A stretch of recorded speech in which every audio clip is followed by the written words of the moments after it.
Right, Man, yes, of course you can.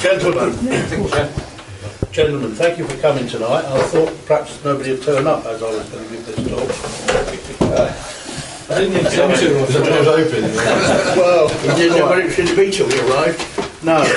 Well, as you've seen the operation getting it going, and you've also seen me do the first thing you need to do, which is using the test server, but I'll come back to that later on. First and foremost, Echolink. Well, why Echolink? A lot of people in the past have turned around and said, well, it's not real radio. Why bother? Well, there's lots of reasons why to bother, and as you all know, there's so many facets to amateur radio, and nobody covers it all, nobody knows it all. For a lot of us, it's a mystery as to what you want to do with it. But, you know, fortunately in this club, we've got one or two experts that we can turn to and pick their brains. And you know who they are. There's several of them out there. So, yeah. Internet. Well, you know, we're still in the infancy of internet, and I don't think it's really come to its fruition by a long shot. But what it does do is it enhances communication, and not least of all in medical science, and passing information around the world is so important, and when you can collect that information you can put it to good use. And for us as amateur radio operators, using the internet is particularly good when it comes to emergency communications. This has come to the forefront in RayNet, using the computer to pass data on block and give information quite easily.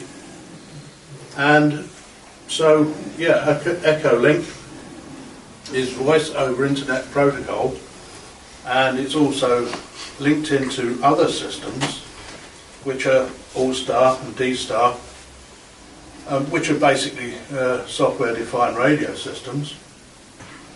And when it comes down to it, it's communication, and that's what we get involved in when we take up amateur radio.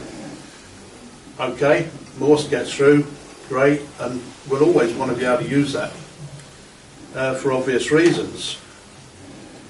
But sometimes it's necessary to use the internet for the bigger picture. Probably more importantly, with this terrible disaster that's happened in the Philippines over the weekend, and so many people lost their lives, and because we can only reflect back on the tsunami a couple of years ago, and where sort of 250,000 people lost their lives. And yeah, okay, well, you still need the internet to be there, and I understand that there's no radio stations up and running in the Philippines at the moment.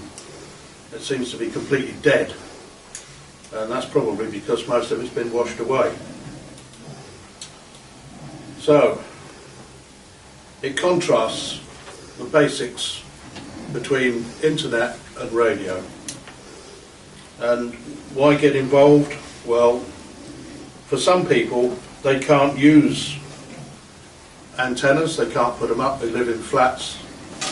They may have spent their whole life involved with amateur radio, and then they find themselves out on a limb. So, as you've just seen, we can plug in, we can use a dongle, also we can use a mobile phone, we can use a tablet. And there's an app for tablets to use Echolink, and there's an app for mobile phones, which is the same thing basically. And and on we go. So if you get involved with it, my name right up the top of the list. Now, isn't that a coincidence? And I was amazed when I first started using it. I thought to myself, well, why am I at the top of the list? Well, the reason I'm at the top of the list today, at the moment, is because I'm a 2E0. And it generates from numbers 1 down to 2 and so on.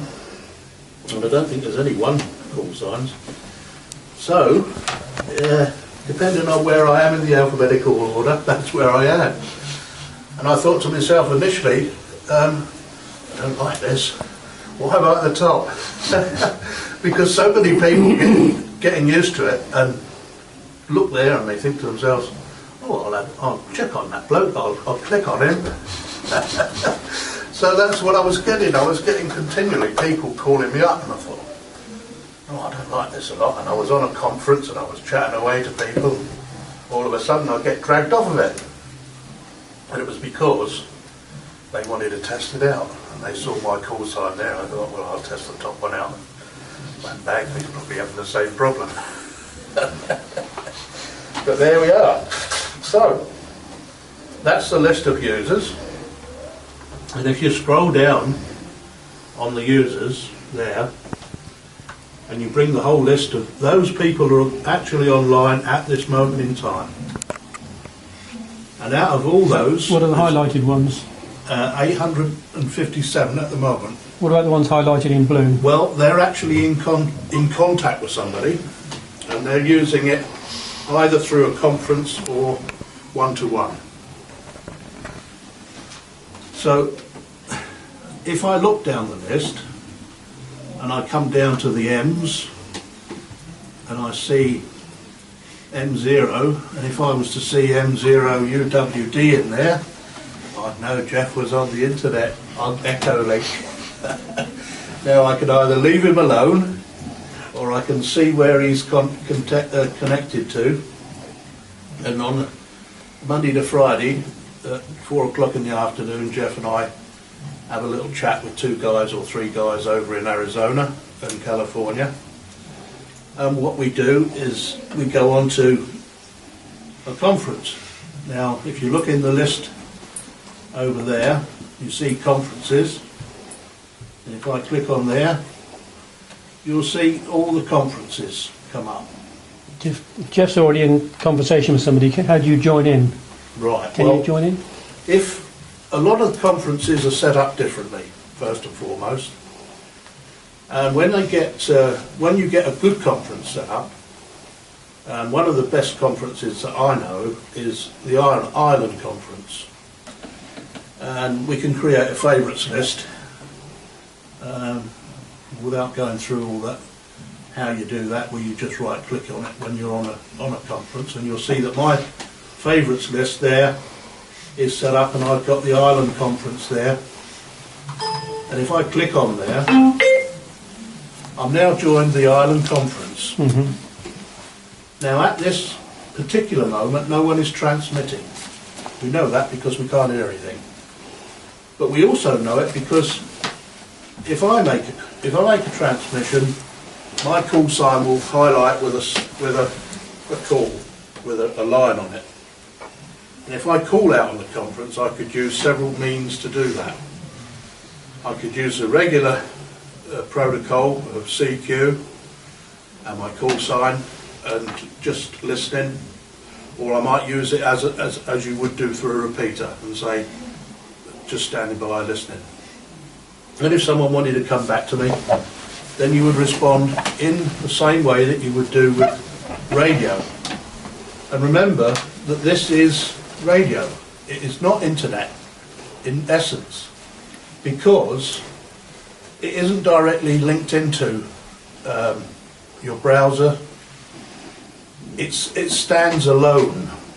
Echolink stands alone. You cannot be hacked into.